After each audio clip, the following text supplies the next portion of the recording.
Hi again, everybody. Welcome into an all-new edition of No Holding Back. It's our Channel 10 reunion tour. I'm joined today by a guy that's probably got more dirt on anyone that's ever worked in the station, Steve Coon. He's the chief photographer and operations manager at WILX in Lansing. Cooner, how are you, bud? I'm outstanding. It's kind of like Breakfast Club with the janitor. I'm the eyes and ears of this institution. Yes, you are, man, and you certainly were back in the day. So we're going to get into a lot of good stuff. It is called No Holding Back, Cooner, so don't hold anything back.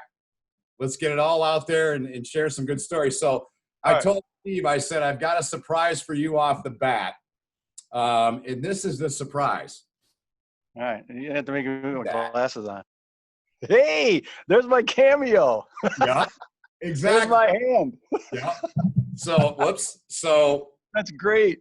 For a guy that's been behind the scenes his entire career. So the reason I bring this up, for those that don't know the story, so you and I indirectly met. That was the first day we not met, but we crossed paths that day. Right. Shooting. Were you by yourself? I think you were. I was at 50. I think I was one of the first of the MMJs. I think you were. You broke the mold. You created the mold, man.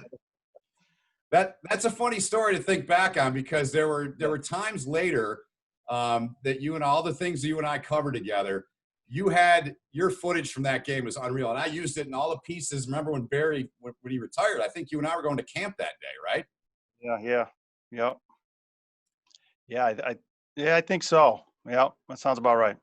Yeah, Memo Lyons, our assignment editor, I remember she called me that day, and you and I are on the way down in the old Jeep Wagoneer, whatever we had back then, Cherokee. She goes, You're not going to be the lead in sports, Benny. You're going to be the lead in every newscast. Barry just retired. So when did you start at the station first? Let's kind of go back to point A and work our way through here. Wow, I started back at 96, September of 96. Okay. I got in there just part-time. I was freelancing and getting a few jobs here and there, working, and actually was working full-time retail in the mall. My wife had moved here for a job to Holt, and I got tired of the retail thing. It was just, I was working a lot, and didn't, you know how retail is. Yeah. And I was working 7 days. It seemed like 9 days a week because I was freelancing and working. And then I just called a buddy of mine who was actually my college roommate, who happened to be either the chief there or was real close to being chief at the time. And I said, man, I need a job. I just quit, just walked away, and I got to have something. He said, I got a part-time overnight photographer job if you want it. And I was like, I'll take it. I said, it works out perfect because I'm still going to freelance, and I'll take this part-time. Yeah, that was in 96. I left work today, so I'm still there.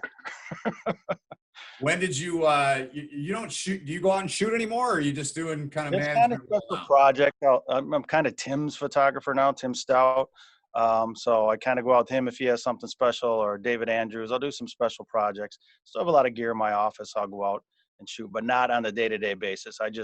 If we need special projects, or maybe we're shorthanded or something, I'll go out and pick up the slack. I still have this uncanny ability to never say no, so I always try to help and pick everything up.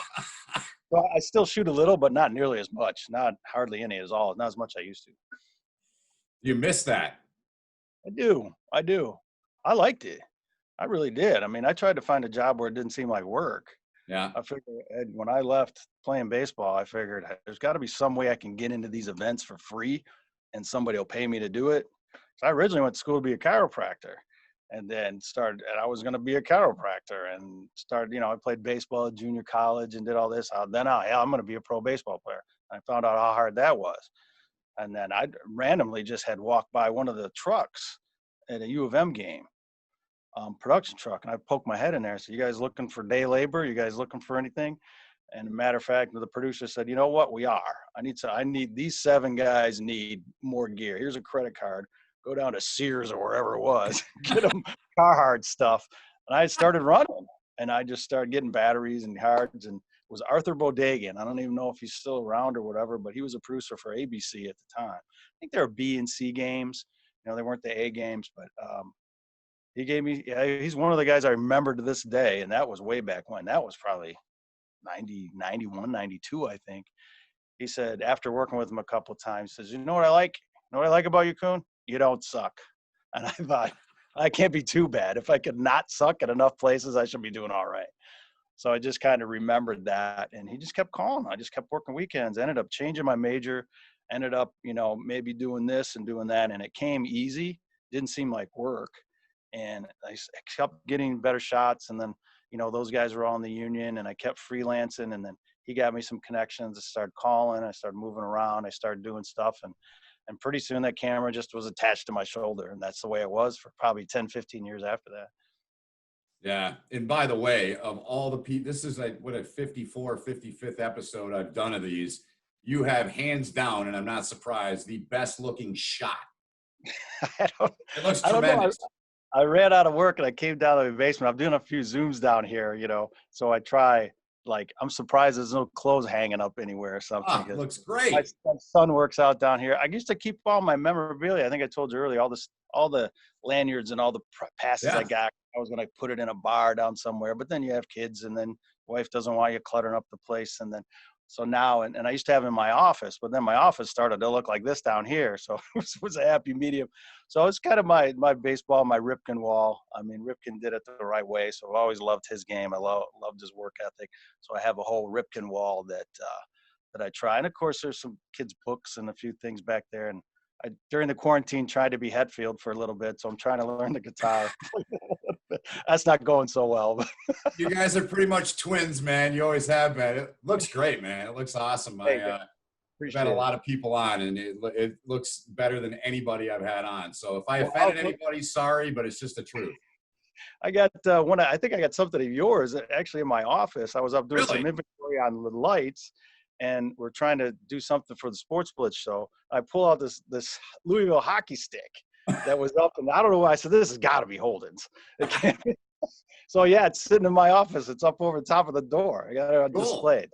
Yeah, that's awesome, man. Every time I look up, I think of you, Benny. Well, I appreciate that. It's good to be remembered, man. Kind of like, this day. Let's talk a little bit about that. It was December of what, 97, right? No, 97, December 21 and 97. Were you there you were there by yourself? What do you remember? By myself. Yeah, I went there by myself. I was trying to, I did a lot of that. I enjoyed going to the games, and a lot of the times I wasn't getting paid. I just wanted to get the experience and go down and see whether or not I could do it. But not only that, for me, I want to see if I could do it well. I wanted to make sure I could. And so, yeah, I just kept running around trying to get interviews. I got shooed out of a couple places I wasn't supposed to be, and I can move around. I always try to get closer. I always try to get this different angle shot. And that one just came about. And I got some good shots from that day. I got some good stuff.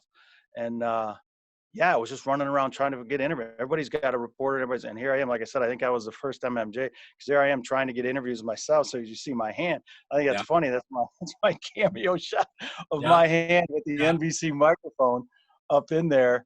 I was still trying to get one word from Barry. One word, no matter where it was, I was trying to get it. Yeah.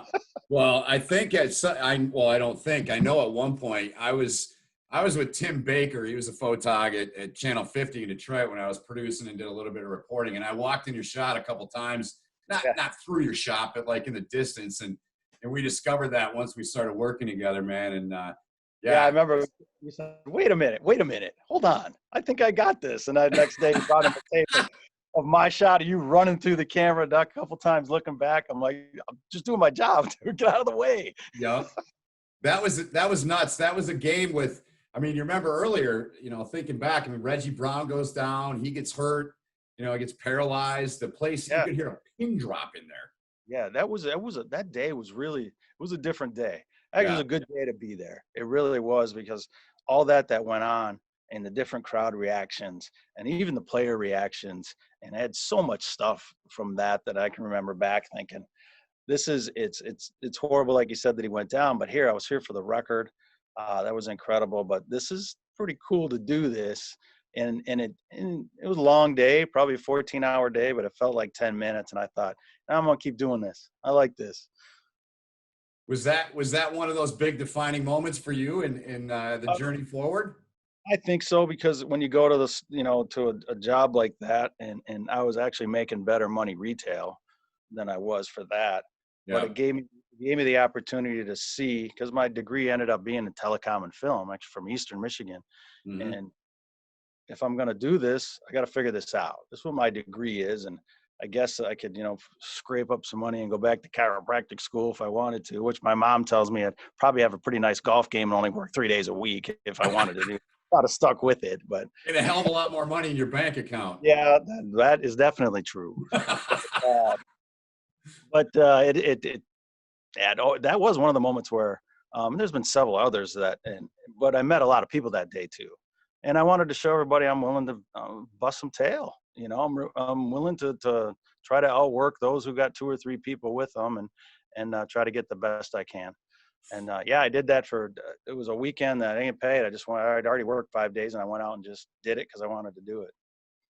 Yeah, I mean, once I started in 98 there, June 10 of 98 is when I started at the station after, a year of, like I said, working at 50 as a producer and sometimes reporter. And, I think you went to about every Lions home game for at least the first couple years I was there, didn't you? Yeah, I did, because I had passes to the Lions, Red Wings, Pistons, and the Tigers. That's back when they credentialed. You get a credential, you got it. So yeah, after I got a credential, I'm going to use it. Yeah. And so I went down and did a lot of the games. Yeah, I went to every. And actually, I worked with Fred Human. Yeah. When Bernie Smilers had a sports show or a weekend show or a Sunday show. I'm not sure what it was. But I did all the Lions road games with Fred. Yep. I just met him wherever. So I got a chance to do a lot of the home games and then actually do some road games because I was freelancing while I was still working at 10. So I had a chance to get to know Freddie and a few of those other people at DIV and make those connections. And that helped me out along the way too. Absolutely. I'd be like, Cooner, send me your coordinates, man. I want to pick that feed off. It's a lot of that. I didn't care at that point. You want it? Here it comes. Here it is. Yeah. Hey, our station was paying for feeds for Detroit, man. I mean, I still say this, man. Back in our day, I'm proud of this, man, because the group we had in sports, and you did a ton in sports with us. I mean, you worked obviously doing news too, but you were the man up there and in that span when you were doing it. And I still feel this way. Our sports department, we covered sports better than Detroit did. I'm not afraid to say that, man. I'm not. The people we had, you, myself, Tim, Colthorpe, Eric Hess when I started. I mean, we did it right, man. And a lot of that had to do with you, brother. Well, I appreciate that, but I think we all wanted to do it. Yeah. It just felt important. It felt for sports, and sports still had a big play then too. It still took a lot of time. You had a few minutes at night to use it, and those highlights meant something. And I got maybe what you didn't get, and I was in the tunnel and you weren't, and I got this interview and that, and so it was a little bit of a rush to see. Here I am, the small market guy. I just out hustled you in top 10 market. What do you got? See you next week because I'm going to be there. Yeah.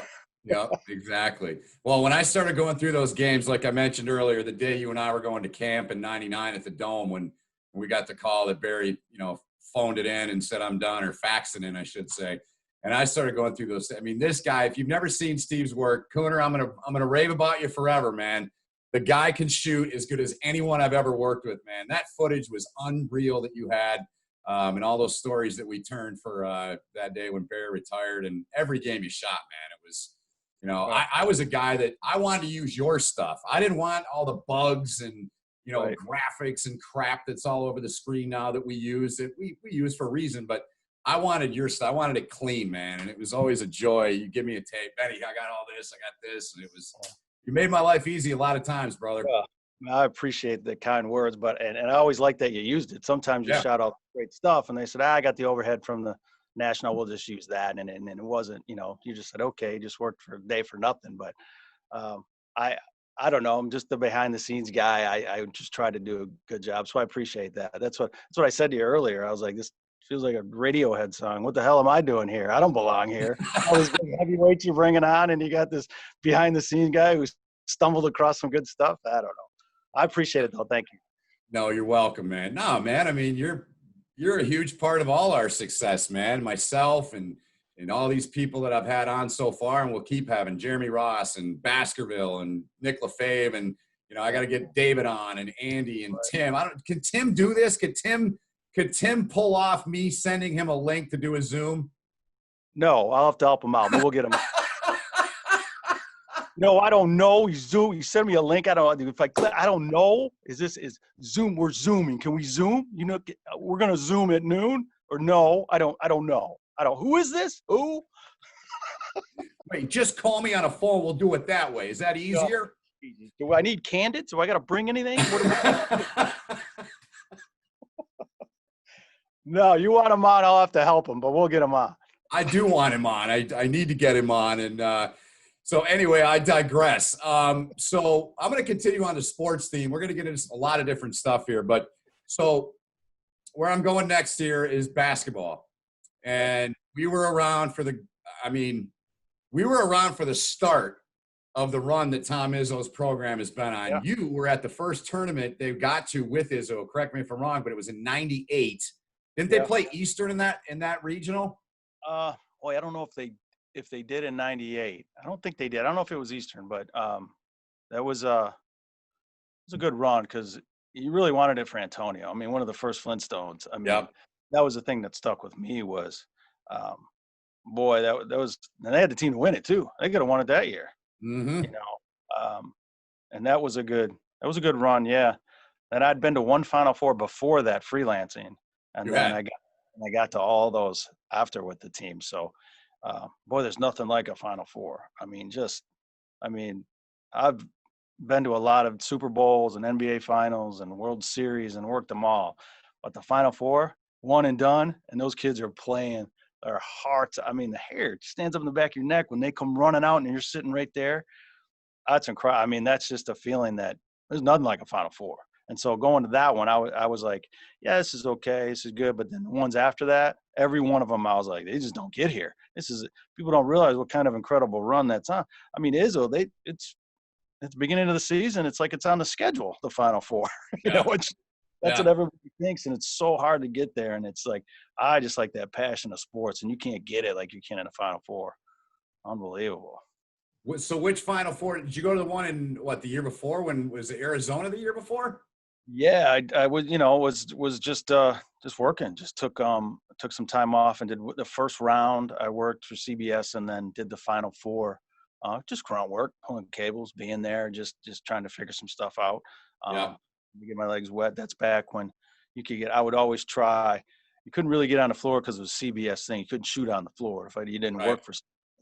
So what I did learn was opportunities to get out on the floor and sit down and maybe watch a half or two if I wasn't working. So I've ran out with the band and a couple times with a band that was out. I've gone out there, gone on the mezzanine, took the elevator and got the way around, schmoozed a little bit with the usher, and he said, you can sit right here, don't worry about it, and did all this stuff. So I figured out those first couple years my ins and outs, or where to be, where not to be. And so the years after that, coming down the tunnel to hang by the CBS photographer or do this, or I can watch the game first quarter maybe, or first half up in the mezzanine and have a great seat and sit with some other folks and talk to some ADs and do all that. So I learned where I should be and where I shouldn't be to kind of get ahead of the competition to get better shots. So that's what that got me out of those 2 years.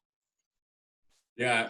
And then, so the first Final Four with Michigan State with Izzo's crew is the one in '99. The next year, you and Eric and Tim were on the road. And what I did, let me tell you about '98. Okay. Izzo probably doesn't know this, but they had just lost, and that was before the big scrums. That was before he was super popular. And when you get this, gang bang of people trying to get 300 people, and you're way in the back. Yeah. I'm sitting there, and Eric had left to go get a coffee, go to the bathroom, something, and we're waiting for Izzo. Yeah. Izzo comes walking out, and it's just me. I'm standing there with the microphone and camera. There goes Tom Izzo. I'm a little, he's pissed. He just lost. He's not happy. Yeah. Where do you want me? And I said, well, we're going to stand right here. I said, my porter, Eric Hess, just left. He's going to come back in. We're going to do a quick interview. And where do you want me? And I said, this is fine right here. I said, he'll be back in just a second. We're waiting a little bit. And he's like, I got some things to do. We going to do this? And I said, he goes, God damn it, where do you want me? If you're going to do this, let's do this. And I was like, okay, you little shit, stand right here, put the light on and microphone, start asking him some questions. And, got through it. And about 2 or 3 questions later, Eric came in and grabbed the microphone and finished it up. But I learned from that day, and he probably doesn't know it. He taught me, you're there for a reason, right? Start this interview. Get it done. Act like you should be here and get it done. If you want, he could have left and we missed the whole interview because I was indecisive. But he doesn't know. But from that day on, that taught me, man, you got to act like you own the place and you belong Yep. here. Just do it. And I was always going to tell him that story. Maybe I will, but he was the reason why I don't wait now. There's someone in front of me. I'm talking. Here's a microphone. Let's go. Yep. Yeah. Yeah. Yeah. So go ahead. 99. Sorry. I just want to tell you, I just thought about that. Oh, story. good, man. 99. So you're down in Florida, and you know, at that time, Tim was doing the coaches show, and you know, with Nick and Tom, and so you and Eric had you guys had better access than anybody. I mean, Right. what are some other things you remember about that crew and maybe covering that Final Four? That was a good Final Four, although the worst stadium. I mean, Tropicana Field for basketball Yeah. was the worst. A lot of interviews out there. I mean, a lot of carrying Tim around. That's when I learned that you prop Tim up and let him do the live shots, pull him down, sit him down, do some other stuff. But Eric was good. Eric worked hard. I mean, we had that, and they won that thing. To get there, was that? Yeah, there was a Trop. It was a little work. You could just see that progression. You know, there was some. Tim had lost his bag on that trip. Refresh my memory. He carried his attaché with him all the time. Yeah. And he did a live shot, and he wanted his IFB in 3 hours early, you know. And they kept calling him Mabel. And this is old Mabel wanted, you know, there's lines of people lining up to do live shots back then, each station, you know. And he wanted to hear his IFB. Well, I want to be able to hear. It's like, Tim, we're not going on for 2 hours. Well, I want to hear. Okay. And then you had to pay for the line. You had to pay for it back then. So here he is, an hour ahead of time. So here we are. We do the live, and he's over there going, "No, the Spartans!" He's screaming, and people are trying to do interviews right next to him. So anyway, we get about halfway down. I think it was probably Highway 4 in Florida, and he's like, "I don't have my bag." And we're like, "Well, what do you want me to do? Take me to the hotel, drop me off, and go back and get it?" I was like, "What do you mean? No, we don't have time to turn around now. Just go get it." And so we had to take him back to his hotel. I had to drive all the way back. His bag was still sitting there, and drive all the way back. Eric and I were both like, if that was any of us, that bag wouldn't have gotten until tomorrow. Gone. He wouldn't have been. So that was an interesting story. We were talking earlier too offline, and you know, I was telling you about how Jeremy Ross and Aaron Baskerville both talked about would have been 2002 when the riots happened. It happened about every year, I think, for about 4 or 5 years there, whether state won or lost in the tournament. I'm gonna go back to that 99 one before we get into the 02 one. I'll never forget. It is burned into my brain. The shot you had of Izzo when he held the next morning, and at that point, that's the most pissed I'd ever seen him. Right. He was so mad at everybody. He's like, "I'll buy their tickets, man." I mean, he just heard someone just told him in his ear what was going on. Yeah. As he hadn't seen it or hadn't heard. And he was genuinely pissed. He was upset. Yep. That's how it went down, huh? He honestly didn't know at that moment? At that moment, they kind of leaned in and told him what was going on. And he kind of looked, one of those moments, and leaned over to get more information. And then just could see him collect his thoughts and that blood pressure go, Yeah. And he let it out. That was right off the cuff. That was right when he had heard. Yeah. Yep. Next year, you get to cover a championship team. Yep. What was that whole experience and extravaganza like in Indianapolis? What stands out from that, man? That they just kept winning. Yeah. Just kept winning. Yeah. I mean, I found some way to win, found some way to get it done. And then you got to remember that championship game with Florida, which was a pretty good team. And it was an amazing run that they just kept getting it done with the team that they had. And Mateen was good, and everything seemed to come together.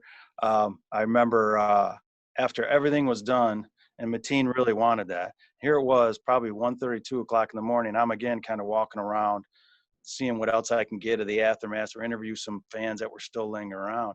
And he was behind the stage setup in the hotel area, because after the game, there was like a pre-game spirit party thing. And they brought some of the team out, to help the donors out, and the people who took the trips and all that could talk to some of the players. This was well after, all by himself, and he's sitting behind the stage holding a basketball, just soaking it all in. And I just sat down and talked to him for a minute without the camera, with everything, just can you believe it type, and just, tears. And he's like, no words. He was just sitting here. I'm just nice and quiet. I just want to stay here as long as I can, and so, little insight to the guy, how bad he wanted it and all that they went through. So those tears for him were real, that you see on all the video and all that, and him dancing around with that joy in his face, holding the basketball, doing this. That was all real. I mean, he really wanted it. So that's what I mean. There's nothing like that. There's nothing like the Final Four Zone Championship game. So I'll remember that the most. I don't know if I ever knew that story, man. Oh, I didn't tell a whole lot because it was just kind of me and him, and it wasn't long. It wasn't like we were best friends or anything. I just sat down, and he just said, "Oh, I don't know about that camera." I said, "I don't even have to turn it on." I said, "It's pretty crazy. This is just pretty crazy." And he's just like, "I'm just gonna soak it all in as long as I can." Then it was just another couple of minutes. He said, "All right, I'm gonna join the rest." And I said, "All right, I don't get to go there, so have fun." Well, I'm gonna go a little Timism here, as you well know. As you will know. Back in those days, it's I don't know if I could or would want to do what you and I used to do with that stuff and the people you work with. It's so much different now. Yeah. And we were around so much, and just for those that may not get the depth of that story that Steve's talking about, I mean, we were literally, anytime there was media availability, we were around. I mean, we weren't part of the team, but in a way we kind of were, in a sense. Yeah. They got to recognize you, and they said, they made you feel part of it. Yep. Because it wasn't that influx of so much media and so much attention and take them in so many different directions. You really felt like you had an exclusive, even though you didn't. It made you feel like you had an exclusive, and you just felt part of it, where they come and talk to you, recognize you, and maybe talk to you a little bit off camera and get that done. That feeling's gone. I mean, they're just superior athletes that are taken in different directions now. Yeah. You didn't have all the social media explode like that either. So their attention wasn't really on any of that. Yeah. Yeah. That was a special group. So you and I got to work. The only Final Four I went to was the next year in Minneapolis. Mm-hmm. And some shit might come out here, because, man, that was a hell of a run. Not just for the basketball team, for us. There was that's what I probably learned a little bit about you, probably on that. What'd you learn? First one was get to the ticket counter first at the hotel so you can get a non-smoking room. That was because whoever got there got smoking or non-smoking, and I usually beat you there most of the time. And so then you had to crack the window a little bit and blow some smoke out. There was a few nights that you probably should have slept in a little bit longer. There was a few nights that I had to go get you. There was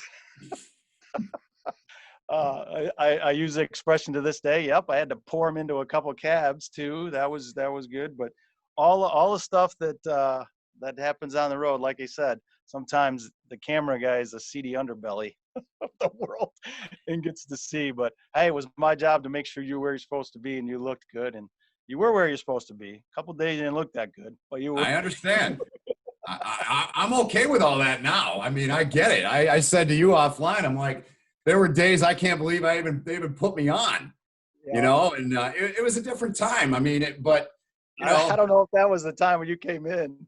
Was that the time you came in? And I said, I don't believe it. It was probably 4 or 5 o'clock in the morning. I said, we have a 7 o'clock live shot. 6. I was like, it better have been a great night because we got to get up in an hour. What you said to me, it was, so I remember this. I knew this was going to come up, and we're going to have to backtrack for the trip down to Memphis, but I'll finish this point first. So I end up, you were with us. It was St. Patrick's Day. You talk about a recipe for disaster. Well, there's been a couple of those St. Patrick's Day on the road. Oh, yeah. Well, every year in the tournament was State. So it was St. Patrick's Day of 2001. We are in Memphis on Beale Street. Yeah. I ended up with Greg Molson, who used to work at 12, for those that don't know. He took over for Ed Phelps after he retired. And I ended up with him. And I don't know what time you left, but I came in, it was almost 6 a.m. I left a long time before that. I'd had enough and left. Yes, you did. You did. And what you said to me, and I quote, I'll never forget this. You woke up and you said, you had better have had the time of your life. We got to be on site in like 2 hours or whatever it was. What a shit show, man. Oh, man, I do remember that. I'm glad you remember that quote, because I do remember when that door opened, I said, you have got to be shitting me. Are you serious? I thought, well, I was going to have to, I don't know where I was going to go. At 4 or 5 o'clock, I was like, I don't know whether he's going to be around for the live shot or not. No idea. Like I said, there's no real phones. There's no way to get in contact with you. I just hope he shows. I showed, and then to cap that leg of the trip off, we were walking into the arena, and this guy to my left here says, I can still smell you. And that just, whatever confidence I had left, Cooner, after that night, was you just stepped on me like a stale Pall Mall, man. I'm like, oh, God. Oh, that and the fact that just saddlebags. Yes. I'm happy and proud to say that I've been alcohol-free since 2011, and now many people may understand part of the reason why. I'm good talking about it. It's great memories. So let's go back to the start of that trip. There's another famous quote that you and I have. So, our station was a little tight on money back then. I get it. It's a small market. Yeah, so you and I had, huh? Yeah, back then. Yeah. So you and I have to drive to Memphis. Uh-huh. And, so we're dating ourselves, but it is what it is. So we didn't have, GPS on the phones. We had to print directions on MapQuest, right? So I pull the atlas out of the back. Yeah, right. Or that. Get yourself a new map. So we're driving, and we get down near the bottom of Illinois. And I'm thinking, well, heck, we're just going to go, the end of Kentucky, it's down there, and we're going to go right through Tennessee into Memphis. Not realizing we had to go into Missouri, down through Arkansas, and come over the river. What's the famous line from that part of our trip? Oh, where are we, Ben? Well, I'm not quite sure. The famous line was, states don't just jet out. They tell me, well, I think we pulled in. Finally, been driving forever. We got to figure out where we are. I pulled into this gas station to figure out where we are. The guy says where we are, and I'm like, "How? You're supposed to be navigating. How in the hell do we get over here?" Like, well, I don't know. I think if we wasn't drinking then. We come here. He goes, I don't know. It's just the part where the state jets out. I said, wait a minute. States just don't jet out.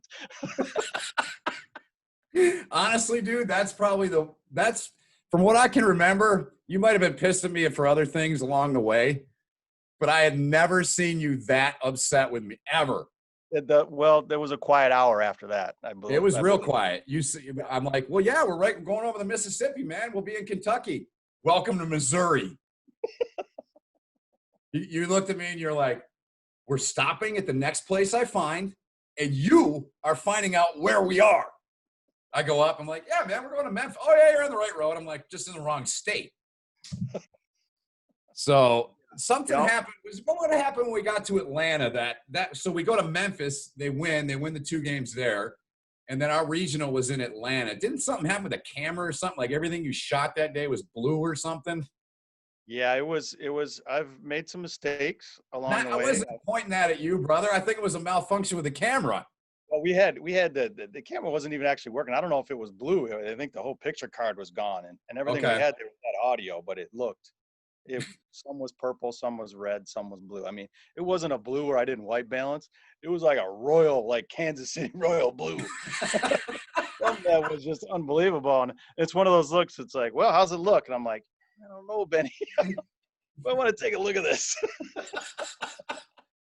Yeah, that trip was amazing. That anything quality product came out of that trip. Oh my God! Thankfully, we drove to Minneapolis. That was a pretty cool Final Four. I mean, you'd been to a few, obviously, prior to that. 3 of them.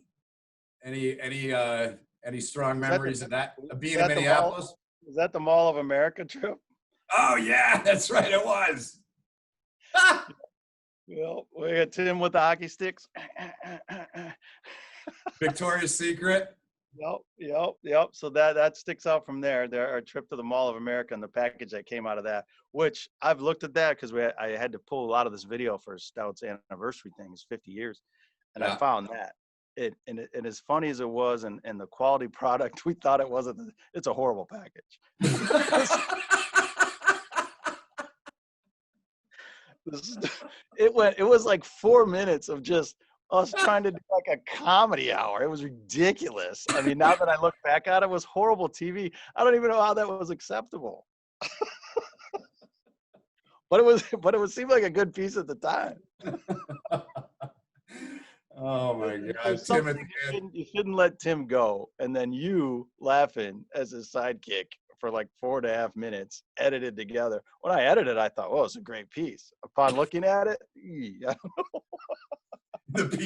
The piece ends with Tim saying, and you're on the you like tilt up, and it's like the Victoria's Secret sign, and Tim's like, I'm gonna go buy something for my mom in here. It's horrible. It probably I'm gonna take your word for it. You're a pro, man. So Hey, I'll have to pull that up here in the next week or so and send it to you. You're gonna say, "Oh, really? That's how it turned out?" I don't oh my remember that. God. Well, before we move on, I want to get into some baseball stuff with you. But one other thing I remember from that is doing the live shot at 11 on Friday. Yeah. And, it was Tim and I together, and like it was with Eric and him usually. And so, I said, all right, Tim, it's time to make some predictions. You remember this or not? No, go ahead. All right. So I think I'll take the Spartans to win by 10. They're playing Arizona. Arizona had Richard Jefferson, Jason Gardner, Gilbert Arenas, Luke Walton. Remember the big guy with a big, huge fro, Gene Edgerson? Yeah. They had a hell of a team. And I look at Tim, I'm like, I knew you were going to do that. Why are you picking them? They're not going to win this game. And I understand doing interviews on radio over the years. You got to play the home crowd. I get that. Yep. Michigan State fan through and through. I said Arizona by 10. Arizona won by 20. A lot of fun, man. How about that? He hasn't changed his predictions. No, of course not. I understand. I get it. Yep. One other there's a lot of cool things we did, but another thing, and for those that don't know, Steve is as big a baseball guy as anybody I've ever met. Played, still plays. He's still in his late 30s, right? You're still playing? I wish I was in my late 30s. Yeah, I'll do my late 30s again. So the Tiger Stadium game, man. How awesome was that to go to that thing and work it? Yep, the final one. Yeah. Yeah, that was incredible. I still have, I don't know if you can see it down here, but I had taken at the end of that game, after we did the interviews on the field, I went by and I had a cup that I'd kept from up in the press box, and a scoop of dirt from the plate, and I went directly out, scoop of dirt from the mound, scoop of dirt from the warning track, and put it in that cup, and then I kept it with the stuff we have from that game, the ticket, and remember they gave us a VHS tape of Michigan and Trumbull, whether the Harwell narrated, the cushion seat and some other stuff like that, which I still have all together in this frame. And I have the dirt from that, which was, it might've been fresh dirt for that day, but to me, it was all the people that had stepped in those locations and done that. And I was incredible. And I'd spent a lot of time there, shooting some of those games too. And I remember sitting next to Ernie Harwell up in the press box a couple of times, even through those bad Tiger years. Really? One day it was raining. He looked up at me and he looked down the field and he goes, "Pre-sip, our best weapon." And then he got up and left during those bad years. But he also gave me a quote that I use today. And then I tell my son still uses it. He said, "Given the opportunity to be right or be kind, always be kind, no matter what."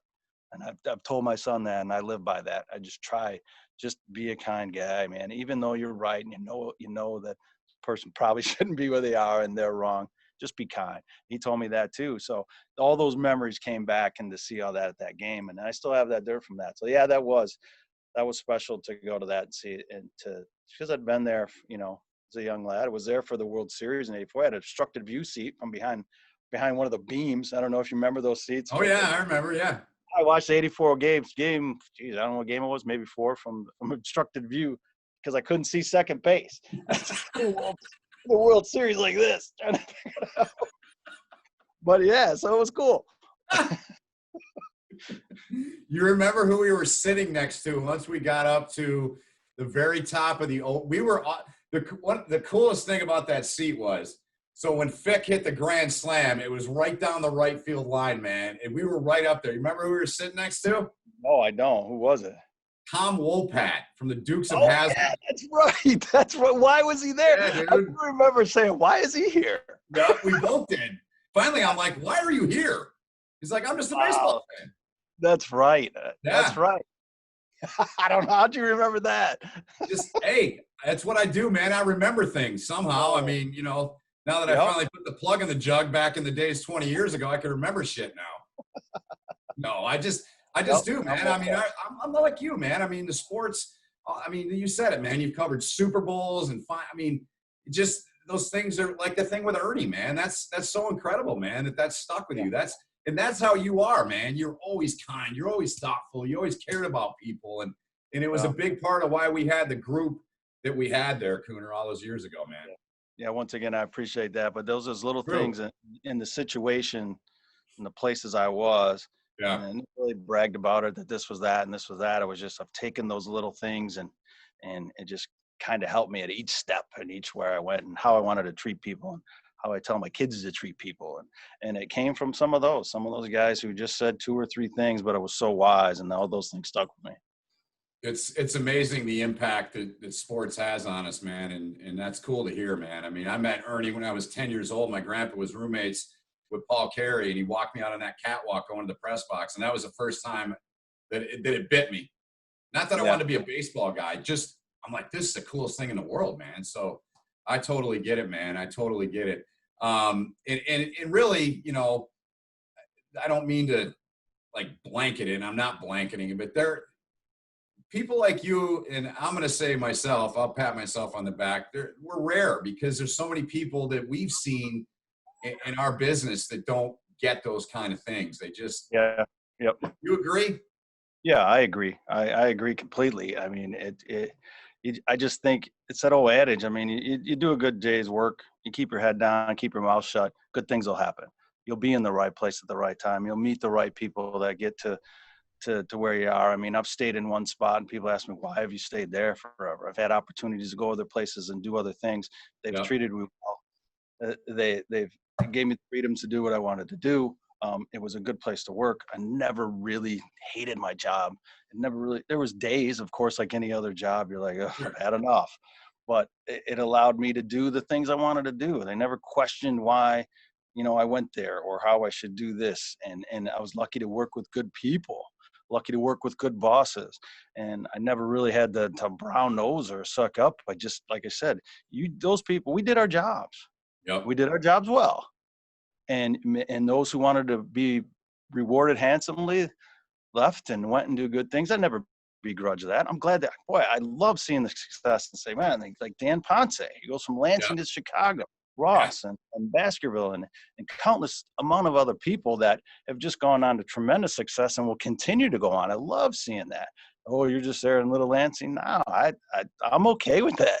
You know, I like it. Sure, if I want, you know, a little bit more, hey, the dog's here. I would have liked a little bit more money, a little bit more money from here and there, but I don't know. That was never driven me.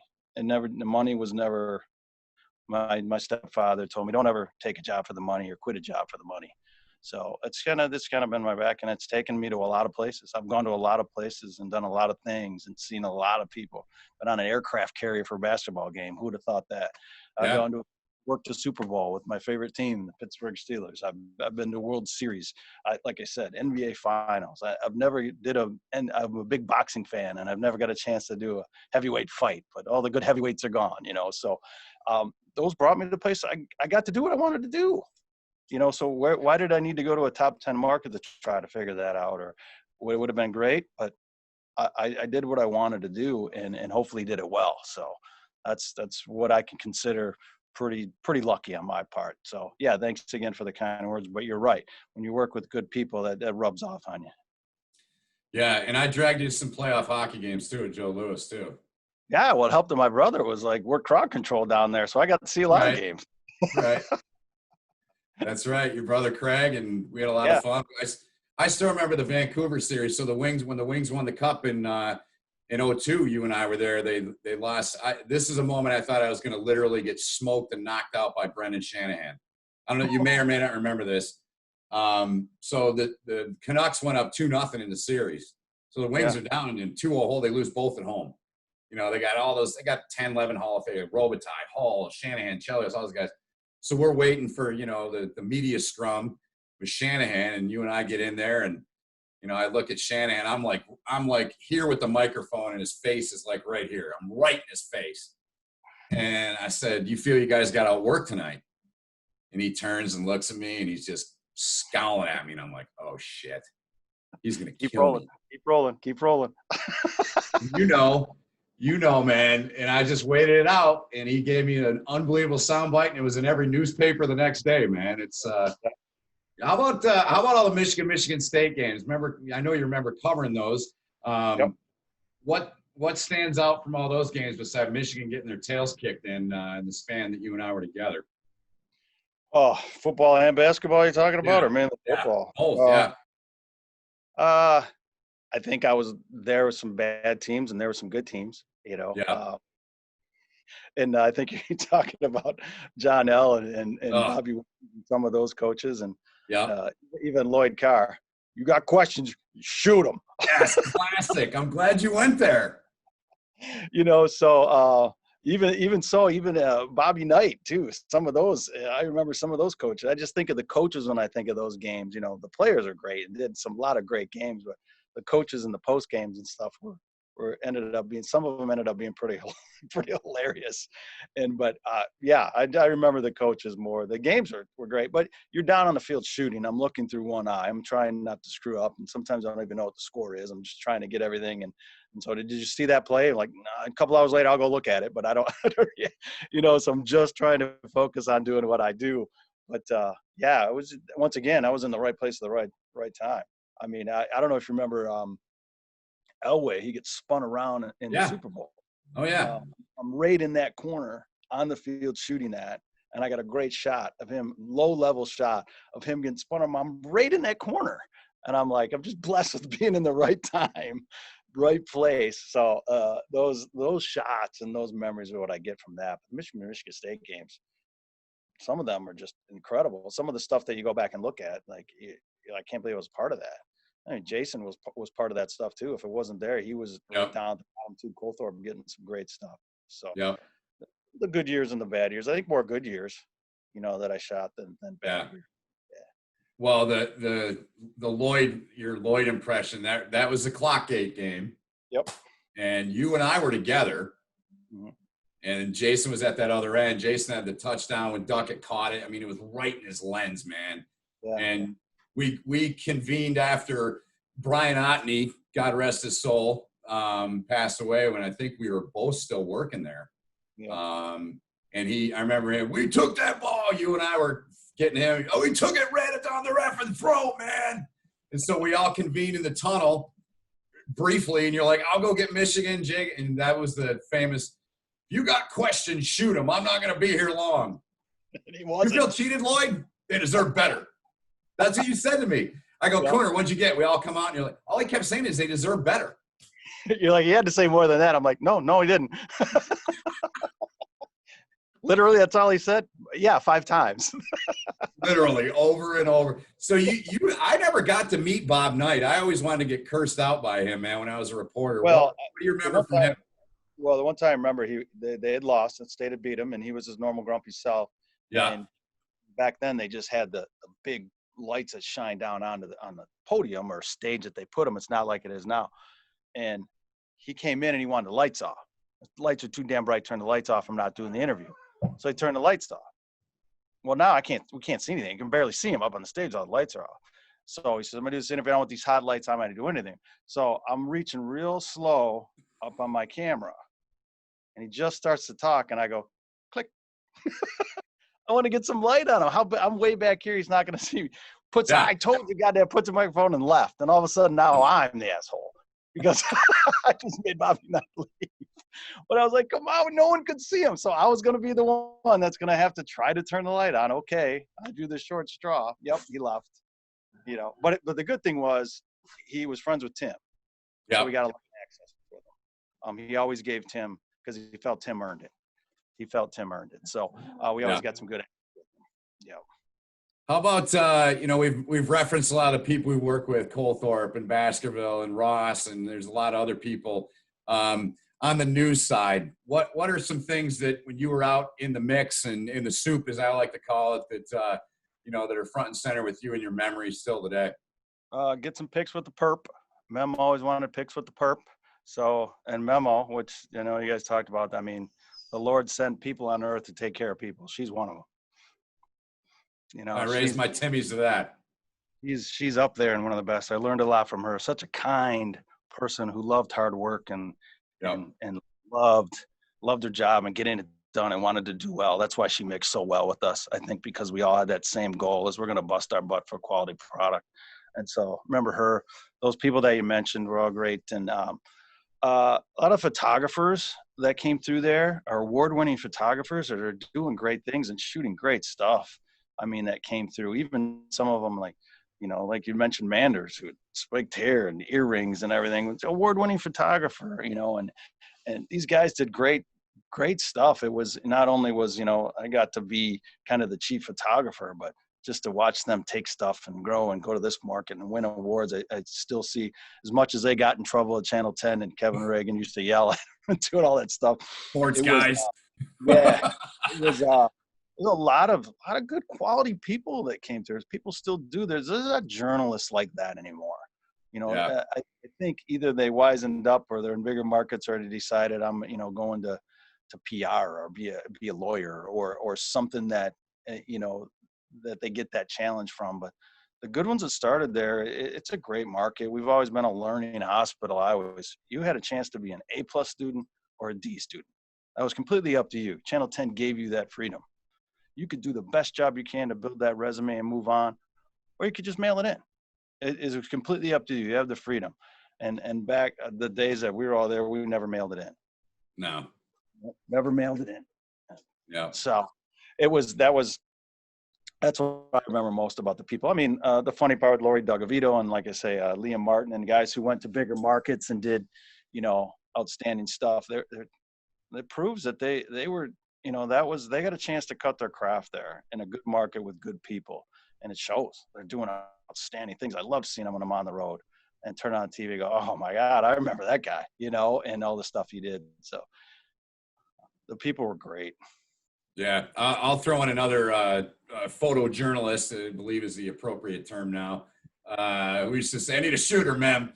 But as Bilal, I mean, he was involved. I think he got attacked in Grand Rapids, didn't he? Yeah, he did. Riots were going on. I've been talking to him. I sent out a quick text to him that I hope he was okay, and he said he was good, but he was never a guy that shied away. And he's got all different kinds of apparatuses on the camera and GoPro and all that stuff. But he got in the mix where he's doing his job. He's one of those guys. This is frontline guys. He's out in the middle. He's trying to get the best stuff. And I always thought that, when everyone's going that way, we're going this way, right? Yeah. And he just was doing his job. Someone attacked him, but he just won another. I think he just won another Emmy. And he's just piling them up. I don't think he has room. Great father. I mean, that's the thing. A great father to his kids. I mean, that's the thing that makes me smile. I mean, he's just a great dad and just a good person. And to see people like that win awards and get the accolades, and then to see him get hurt like that, I mean, you just don't know the guy. You want to push him and say, "Oh, you're a horrible media person," I'm like, you don't even know that guy. You don't even know what kind of upstanding individual he is. Whether he doesn't look like us. So something must be different. We got to hate him, and you're in the media, and all media is bad. But no, he deserves all the accolades. What a great guy. I mean, what a great person. Not alone a photographer, not just an award-winning photographer, but a tremendous person. Yeah, I always remember. I mean, that was, I'm sure, his first job, and if he made a mistake, man, he felt so bad. Like he owned that shit, man. He did, and not enough people do that. I mean, I think, like you said, back then, amazing group, I don't. There weren't too many that we had. You did a hell of a job in hiring, man, because there weren't too many that didn't own when they made mistakes. And he was a guy. I always remember that, how much he cared and his passion for it, Gunnar. I think that was from Memo, because Memo used to tell us, "You're going to screw up. Own it. Move on." Yeah. I mean, screwed up. I'm not going to let you go back and do it again, screw up again and get it right. It happened. What are you going to do now? You're going to keep going? You're going to go cry in a corner. Toughen up, Buttercup. It's not going to get any easier. So go out and do it, and you're like, you're absolutely right. Own it. I screwed up. Yep. Plenty of times I screwed up. Plenty of times arguments. I got one Final Four. I had a shot. I'm getting everybody cutting the nets out on. Great shot. And Tom Izzo, super excited. Steps on the ladder. Video cuts out. Next shot you see is coming down the ladder. Double punch. God. Missed it, cut down the nets, everything. Missed it all. I was with Jeremy Sampson. Lost his mind. It was talk about a short ride home, quiet ride home. Oh. We connected a little bit after that video was lost because he wanted to rage a little bit. Like normally you would. You're like, Cooner, where's that shot of Izzo? I double punched on that. I don't have it. What do you mean you don't have it? You can imagine how that. We didn't have too many issues like that, did we? No. And so he learned quick where the level of my temper was going to go. Yeah. And how much he could push me. Yeah. We came to a leveling point. So we had those DVC Pro tapes. Yeah, I remember. I was probably standing a good, 45 yards away, if not more, over all those herds of people who were working in the workroom. Yep. I went to Wood, and I got a copy of it from one of the guys there, sports guys, and he let me have a copy of it, and we're NBC, so we shared some video. So I said, hey, I got Izzo cutting down the nets if you want it. He was over editing. And I took the tape right. About as quick as I could, cleared every reporter in the room, hit him square in the chest. Tremendous throw. You got a rocket for an arm, Cooner. You always did. He sat down, he looked at me, and we had to drive back from Indianapolis. I don't think we said more than 2 words, other I'm taking a piss or I'm stopping to get gas. That was it. From Indianapolis all the way back, never said a word. Interesting. That reminds me of another tip. Go ahead. Sorry. It's still friends today, but you get into those moments, like I said, and we did our fair share of as much as good stuff as I got. I've screwed a little bit of it up too. It happens. We all make mistakes. I mean, it's just, but again, I think it goes back to, for the younger people that who knows is watching this, whatever, but you got to own it, man. And, that doesn't happen enough. I mean, it's unfortunate. But anyway, so that reminds me of another tale of ours from the road. You mentioned that. I don't know that I don't think our trip back from Memphis wasn't like that. I was so hungover I couldn't talk. But I remember driving back, and we were like, I want to say it was like 5 a.m, man. And you had to be back because I think Nolan was young then. Or he might have been. When was he born? He was born 2000, so he's 20 now. Okay, so he was about a year old, right? Yeah. And the last thing I remember, we talked. When we weren't. Maybe you were pissed at me. I don't know if you were. I don't remember. It obviously left, but so I got over it. Yeah, me too. And so we get coming into Chicago. We got the loop on, and classic rock station. The last thing I remember hearing is "Slide It In" by Whitesnake.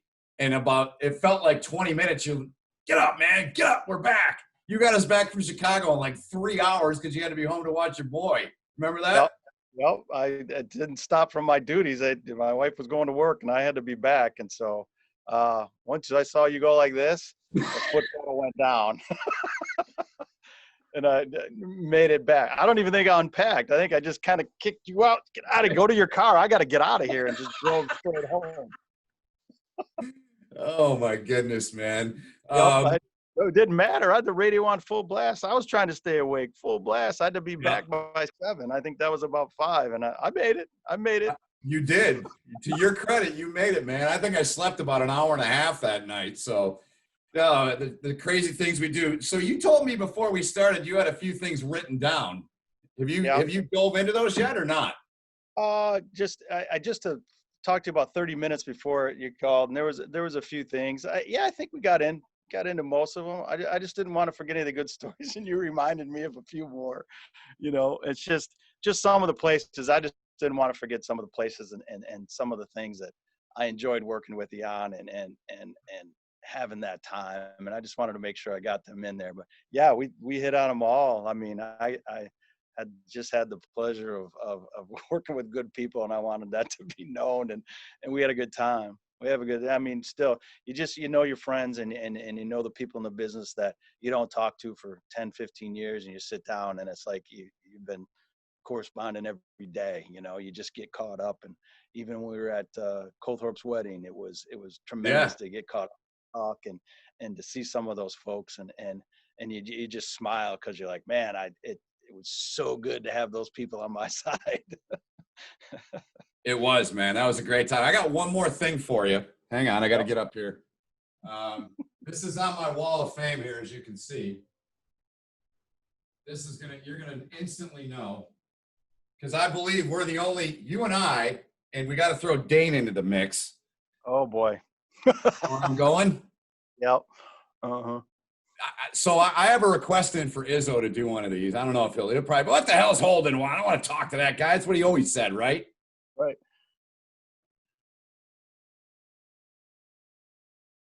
Oh, yeah, that was up there at the Iron Mountain. Yeah. Yeah. And I want to publicly apologize for not including you on the tweet a couple weeks ago when I forget what it was, something to the effect of name something you've done that nobody else has probably done. Right. I think that's fair. I know nobody else has done what you were. It wouldn't have happened without you, my friend. So, well, I remember how petrified you were of heights. I was then. You were taking those steps like you were going to climb that hill. It took us a long time to get up there because you were inching. Izzo's going, come on, it's going to take us forever to get up there. Going slow and slow. I got all this camera gear on my back, and I think I had whatever version of the GoPro it was with a small little camera on here and I only said in that tweet, I was like, well, I'm glad you made it to top. I went all the way up there ahead of you in full gear to get it up. That was an amazing feat. Just to think that they just played up there as kids on top of that ski jump. Yeah. Unbelievable. That whole trip was unbelievable. That stuff you didn't see. I have a photo. You should probably dig that out too. That we met Izzo at the bar there. Bimbos. Yeah. And so earlier in the day, I'd met an old guy and he'd signed some footballs and looked really familiar, didn't really know him. So I'm sitting at a table by myself. I'm waiting for you to get there. You come in. You were doing something, probably hobnobbing with the beautiful people. I'm over in the little photographer's corner. And Mariucci sits down and he says, hey, mind if I sit here just waiting for Tom? And I was like, oh, hey, have a seat. Hey, Steve Mariucci. Hey, how you doing? He said, good. No, this old guy that I'd met earlier sits down. And then so Izzo comes over and sits down. So there's the four of us talking. And I look around and I said, oh boy, I said, either I got to get a picture of this or leave because no one's going to believe Steve Mariucci, Bart Starr, and Tom Izzo and me. Remember Bart Starr was there? Oh, yeah, of course. At this table. And I said, and no one's going to believe this. And I said, I got to get up and leave because I don't belong in this conversation. Yep. And that was that. And they came over and then, yeah, because I met Bart Starr that day when he was just standing in the crowd and they were auctioning off that Brett Favre signed football. You remember that? I do. Yeah. They said, how much for this football? They're raising money, charity. How much for this football? And the bids are going up and up. And the guy next to me says, how much if I sign it? And the guy looks in the crowd. They're like, the guy instantly goes, I'll give you $5,900 for it if he signs it.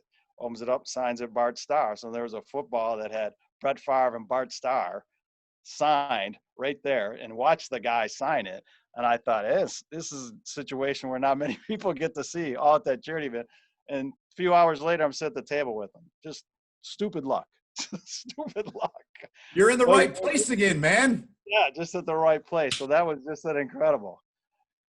I was like, can you sign my face or can you sign my left arm? Something.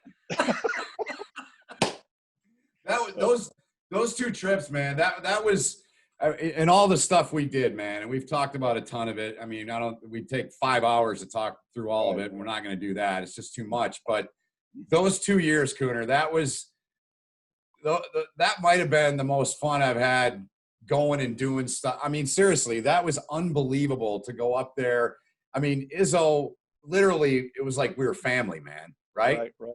I Yeah. mean, remember going to the weight room and we go out and Mariucci's out there and the Packer flags are all berating him, you know, in his own hometown. And Yep.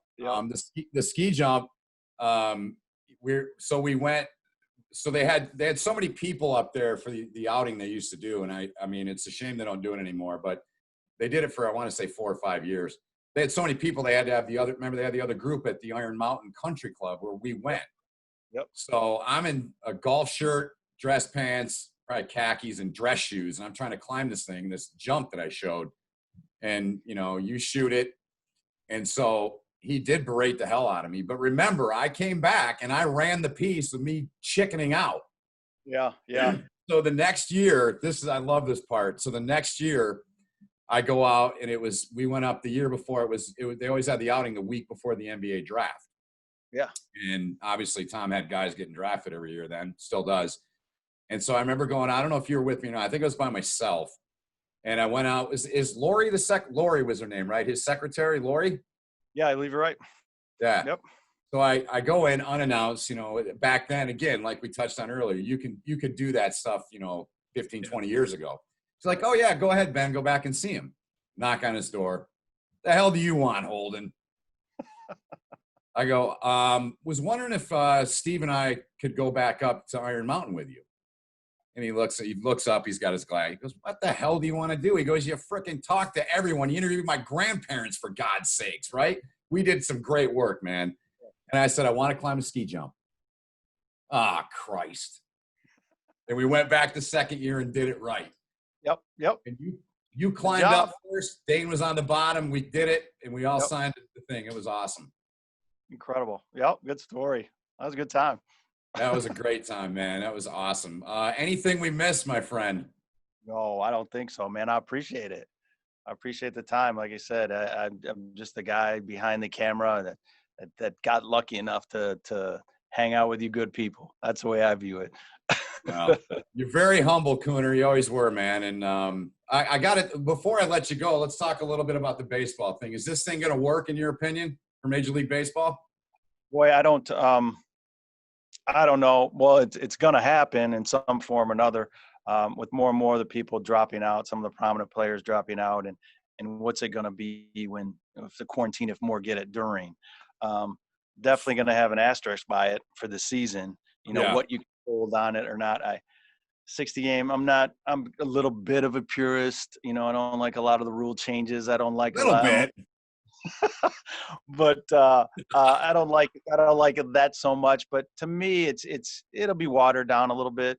I think they'll play, to their ability and play what they can. But I just don't think it. I don't think they're all 100% committed. Can you be really? Maybe they are. They get something in, but with that kind of schedule, I'm going to watch. I'm going to take interest. I'm going to love the game, but we'll see. I'm kind of skeptical on where it's going to end and whether you can call him a true champion or no one will be there to see the Houston Astros get hit. So none of that's going to happen. It's going to happen. Just no one fans are going to see it. It's going to happen. So, all right. And so I just think, it would have been okay if they didn't have a season with me, and I'm a huge fan. It'd have been okay with me.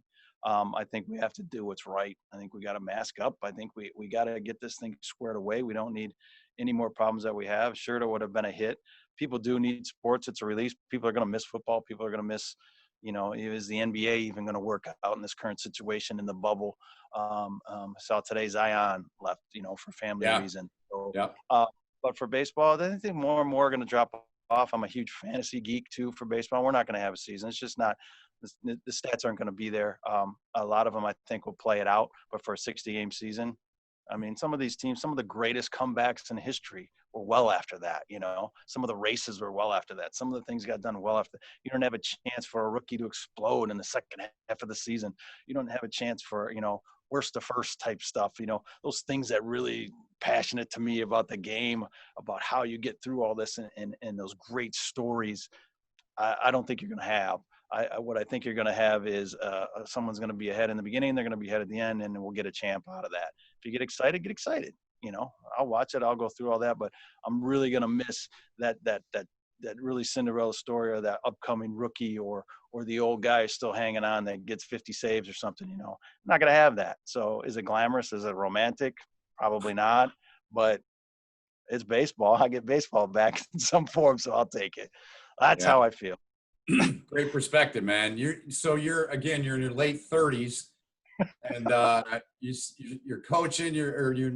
Are you coaching, or what are you doing? Yeah, I'm working with the high school kids, assistant coach. I don't know if I'll ever be a head coach again. There's a lot of politics and a lot of parents, but I enjoy teaching the game. I enjoy working with catchers, pitchers, and catchers. I enjoy working on the mechanics of a swing, and I enjoy being out there with my cleats in the dirt and smelling glove leather and being around the game and teaching these kids what I think is the right way to play. I like that. So I'm assistant coach with the high school team, and around my daughter's playing some travel softball, and they've been going on for a little bit now, 3 tournaments already in. So I enjoy being around it. I enjoy being around the kids. I mean, that baseball's never too far from my hand.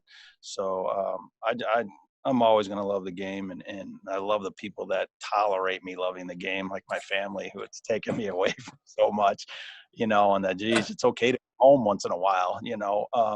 But it's in me, and I made great relationships with the kids, you know. I just felt sorry for those seniors this year. You know, I had 7 seniors. We're going to have good years, I thought, you know, for the program, and what they missed out on maybe some recruiting opportunities because they really needed this year. And felt sorry for them. I really did. I understand what's going on, but anything we could have gave them a year, and they didn't have it. So what's next year going to be like, you know, and are they going to have that chance? Did they miss out? Who knows? So I'm in it. I'm going to keep playing too. I'm going to keep catching until I literally can't walk. If it's the difference between mowing the lawn and catching 7 innings, the lawn's just going to have to be longer, I guess. So. That's right. Yeah. I'm going to keep doing it after 54 years on this earth, and I think I've caught more than half of them. I love catching. I love doing it. I work with kids, like I said. Just give me a baseball so I can smile. Love it, man. Always loved your passion for it. Top 3 catchers of all time from 3 to 1. Go. 3, I would probably say Yogi Berra. Okay. Carlton Fisk. Number 1, Johnny Bench. Great list. I can't disagree. Where's Thurman Munson in that list? Where would he be in the top? Would he be in your top 10? Yeah, he's in my top 10. I remember traveling with my family on a family trip when I heard he had died in a plane crash and cried like a baby. I was a teenager, just cried.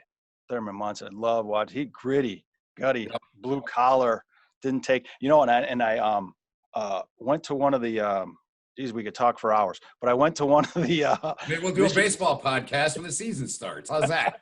All right. I got spare time right now.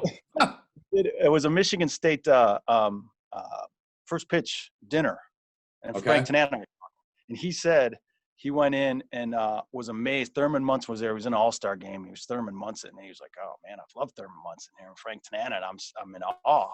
And he says, I go over to him and I said, "Hey, Thurman Munson, how are you doing?" He said, "Thurman Munson's putting his gear." He looked up and he goes, "Get away from me." I says, "Wait, what are you talking about?" He goes, "I'm 0 for 20 for you right now. Get away from me." They want nothing to do with Frank Tanana. And he said he was dead serious. He was like, "Oh, sorry, Munson." And he wouldn't even talk to him in the locker room. That's how serious that was. That reminds me of a story. You remember Jeff Zahn, right? Yeah. So he was a partner of mine for college and some AAA games for 3 summers. He owned Lou Piniella just the same way. That's what made me think of it, man. He's like, "Sweet Lou can never hit me, never." That's what Tanana said, that Munson couldn't hit him, and he said he's probably still mad about it. Yeah, I'm sure he is. I'm sure Piniella's still ticked off at Zahn, but there's been a lot of great catchers. But I think as far as winners and mechanically and helping their pitchers, I mean, your main job as a catcher is to keep the pitcher confident. That's all. I mean, everything else will fall in place. Those 3 guys. Johnny Bench was incredible. There's not a man alive I can't throw out. I love that quote. That's solid, man. Well, this has been fun, man. Thanks for doing this, Steve, and appreciate it. And keep up the good work leading the ops department and those folks. You got a couple of future award winners in the stable, I'm sure. There's a couple of them that are going to do well, and we'll try to keep them on the straight and narrow. Good, man. All right, hey man, thanks. Yep, Steve Coon, my guest here on this episode of No Holding Back. Hope you enjoyed it. It was a lot of fun reliving a lot of memories, and we'll do it again next time. Thanks for watching. We'll see you next time.